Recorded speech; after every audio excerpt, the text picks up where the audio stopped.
Hey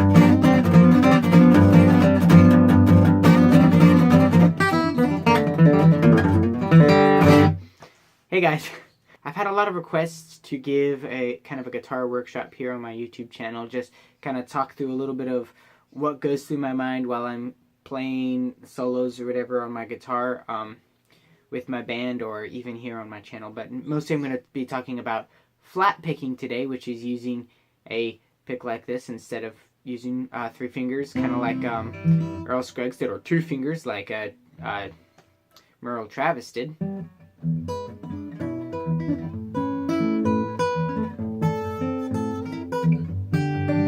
So I'm just going to give you a few helpful tips. Here we go.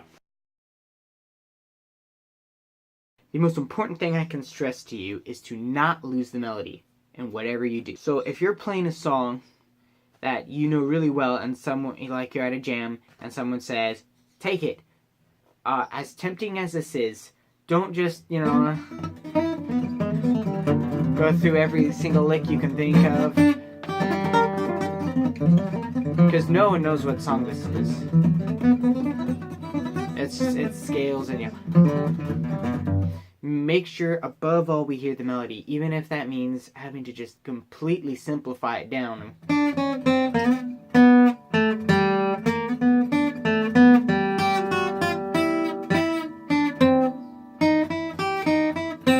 That way it sounds a little bit more cohesive, like you know what you're doing. So if I could stress anything to you, it would be make sure it has the melody first. This actually segues perfectly into our next point, which is think about it in terms of moving from one note in the melody to the other. Now, that's not a hard and fast rule. I think most guitar players would kind of scratch their head about that because that's not how they think of it. But I think if you kind of put it in that light, you'll be on the right path. So, for example, if the melody goes here and jumps up here, we go from a D to a B, for example, on a G chord. Then it's totally right. Just hit some of these notes here in the scale that goes in the major scale that goes, or make it a little bit more jazzy. Throw in an F natural, or slide from a B flat to a B. Basically, just think about it, getting from point A to point B, and make sure that all this extra stuff, whatever you choose to throw in between there, doesn't drown the rest of the thought process out. Our next tip for the day is to feed your ears with the stuff you want to listen to. Now, I will be the first to admit that I am definitely not the greatest guitar player in the world, and in fact, I could list probably 100 guitar players off the top of my head who are better at flat picking than I am. However, you should not let that discourage you from playing. It should actually encourage you to listen to what they do and listen to it often and glean from it even little things. I can remember one time sitting at a jam session and a flat picker who was better than me went and did this little thing where it goes. It was a nice little double stop. Fiddle players do this all the time. It's on a B and a D while everyone's on a G chord. And this generally works best when the melody note is on a B. You just give it 2 little like that. I remember I was able to watch him do it and hear him do it, and it was sort of immediately applicable to me. I was just, oh, hey, that's right. And I started throwing that in whenever I played.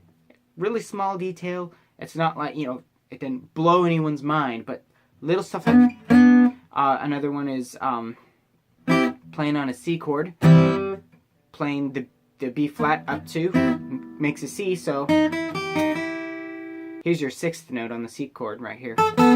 And that sounds really cool.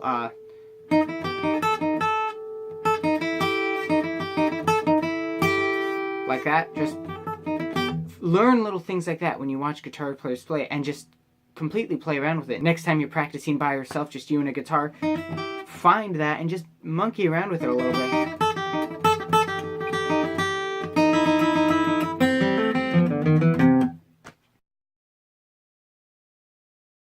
This tip is probably one of the most helpful ones I can give you, and that is hammer-ons and pull-offs. Now, a hammer-on is when you have a note already and you, without using an extra pick stroke, you give us another note like this. Like that. You see what just happened there? Hammer-ons and pull-offs are exactly the same thing in reverse. Using those may help you significantly. I know they did for me. Now, a guitar picker cannot live on hammer-offs and pull-ons alone, but they will give you an extra tool for your tool bag, if you will. I use them a lot to help me increase the speed, perhaps, of how I play instead of going, which I can do at a normal pace. You know, if I'm really have to do something really fast, I'm out of there. Just boom. This is a really helpful feature in the very, very popular G run in Bluegrass. If you notice, my right hand just did this. Now, basically, I think any guitar player with a pick in their hand can do that. All it takes is just a couple of well-placed hammer-ons here on my left hand.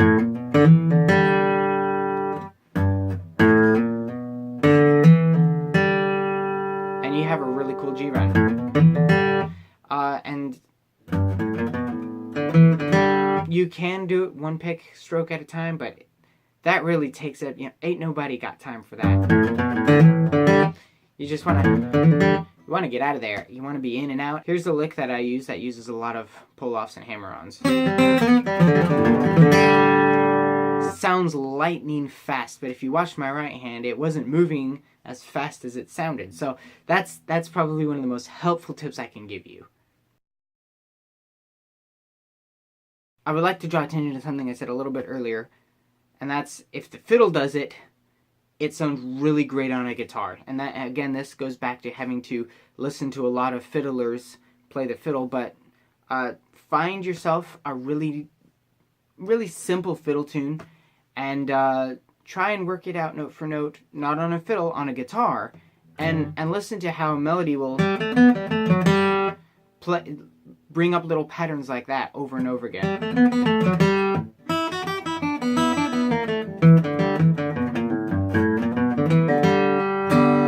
Patterns will end up making up a lot of what you play. So to wrap up here, I'm going to pick a fiddle tune here for you, and we'll call it good, all right?